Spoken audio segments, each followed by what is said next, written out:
You know, the first time you have somebody like a big guy come by and say, "Act like a man," you disgust me.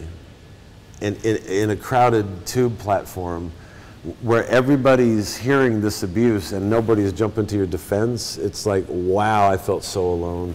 And I wish I didn't have that feeling, you know? It puts you in a very defensive frame of mind, and sometimes I do worry that I'm cheating myself out of life because I'm, you know, so fearful and resentful. And I mean, I'll see things out of the corner of my eye and go, there's two big guys staring at me and laughing, and I'll look up and it's like, you know, two young Chinese girls like on their iPhones. Okay, keep it going, she is amazing. She's going to be well for Sarah Franken!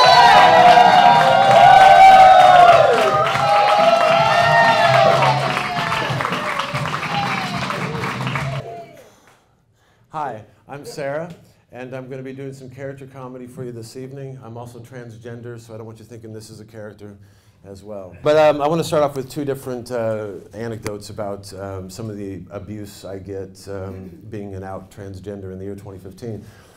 So on one end of the spectrum, you get this kind of out and out abuse. And then the other end of the spectrum, you have people who like to confess things to you because they think you're into everything because you dress like this.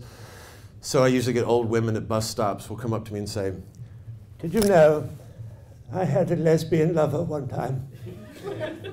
We took a holiday to Tenerife. And this was in the 70s when lesbianism was quite new. And, back in those days, you didn't have strap-ons. We had vegetables." To me, it was an evolutionary process.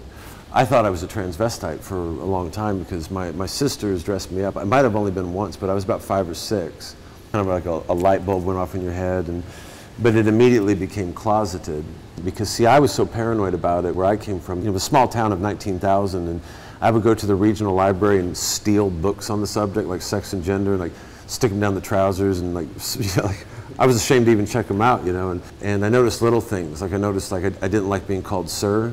And so it kind of went beyond just mere transvesticism, and the more I brought it out, the less it became about the clothing, and the more it became about kind of how I preferred to be accepted, or, you know, in the world. My husband finally comes home from Iraq last night, 3 in the bleeding morning, stomping his combat boots everywhere, getting sand and grit like my nice new carpet, just moan, moan, moan. Oh, I had to walk up and down the hill, getting shot at every day, never known from one day to the next I was going to be alive. Wants me to roll out of bed at 3 in the morning, getting the Stella. I said, look at your own Stella. I've got a nail appointment at 10:30. Cool, the look he gave me.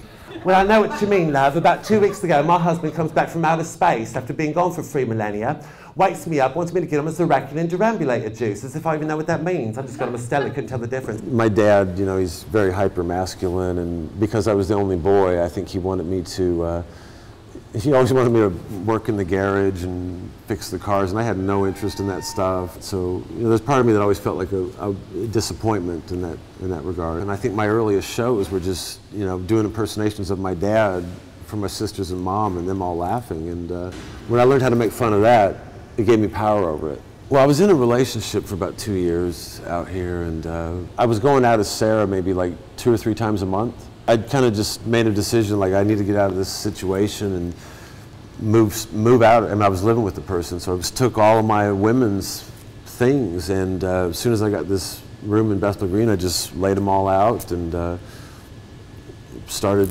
making friends as Sarah. And you know, when I had a promoter ask me for high-res photos of Sarah, it never even occurred to me what a marketing nightmare it could be as well. I stand before you today, a PR lady.